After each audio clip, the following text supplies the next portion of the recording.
Il n'y a que les imbéciles qui changent jamais d'avis. Si vous devez refaire votre budget et que vous avez un chiffre en tête pour ce budget, mais qu'un collègue vous propose un chiffre radicalement différent et qu'il a de bonnes raisons, vous devriez peut-être l'écouter.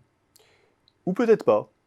En fait, la question qui se pose, qui est une question assez générale, c'est celle de la révision d'un jugement établi sur la base du conseil de quelqu'un. La question se pose dans des cas innombrables, qu'il s'agisse d'évaluer à plusieurs la performance d'un collègue, de regarder une proposition que vous avez déjà lue sous un autre jour, ou même de reconsidérer une position politique. En bref, la question qui se pose est double. Quand est-ce qu'on change d'avis sur la base de quelqu'un d'autre? Quand est-ce qu'on le fait? Mais surtout, quand est-ce qu'on devrait changer d'avis sur la base de quelqu'un d'autre? Quand est-ce qu'on aurait raison de le faire? Heureusement, il y a sur cette question une vaste littérature scientifique. Il en ressort deux idées importantes.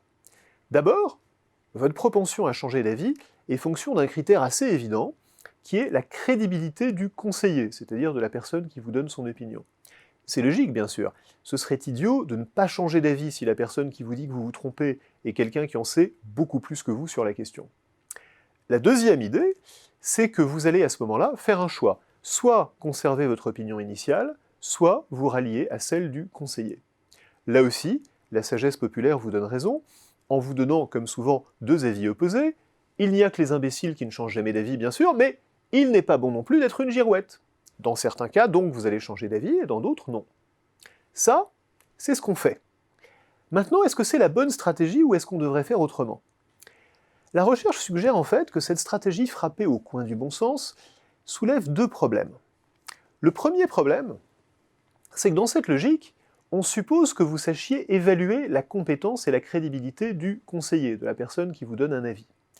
Or, en dehors de cas évidents, par exemple quand on consulte un expert d'une question donnée ou d'un métier qui n'est pas le nôtre, c'est beaucoup plus difficile qu'on ne le croit.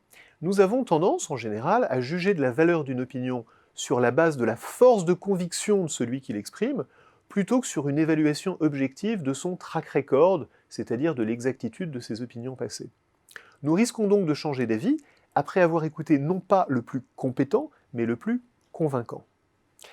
Le deuxième problème de cette logique d'ajustement, c'est qu'elle suppose justement que nous sachions écouter. Or, nous ne sommes pas toujours réceptifs au conseil.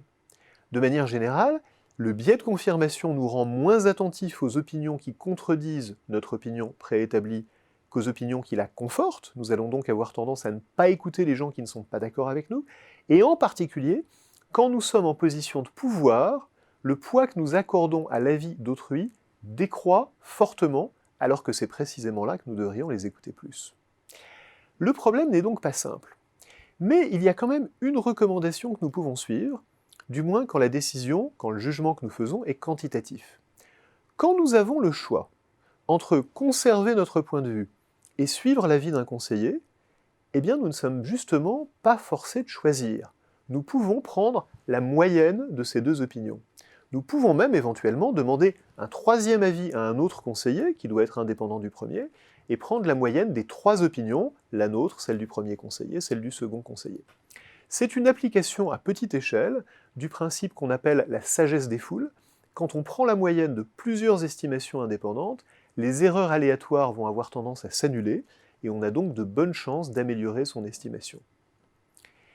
La stratégie de décision qui consiste à prendre la moyenne de deux avis, plutôt qu'à choisir entre eux, n'a bizarrement pas bonne presse.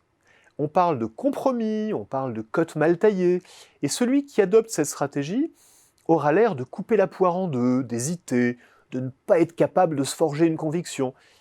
Et pourtant, dans la plupart des environnements de choix, pas tous, mais dans la plupart, c'est la bonne stratégie et il y a de bonnes chances que la moyenne de deux opinions soit plus juste qu'une seule. Il ne reste donc plus, pour rendre cette stratégie acceptable, qu'à en faire une habitude, voire une règle de fonctionnement sur certaines décisions. Prendre la moyenne de deux avis au lieu d'en choisir un seul, ça n'est pas le sommet de l'intelligence collective, mais c'est déjà un premier pas.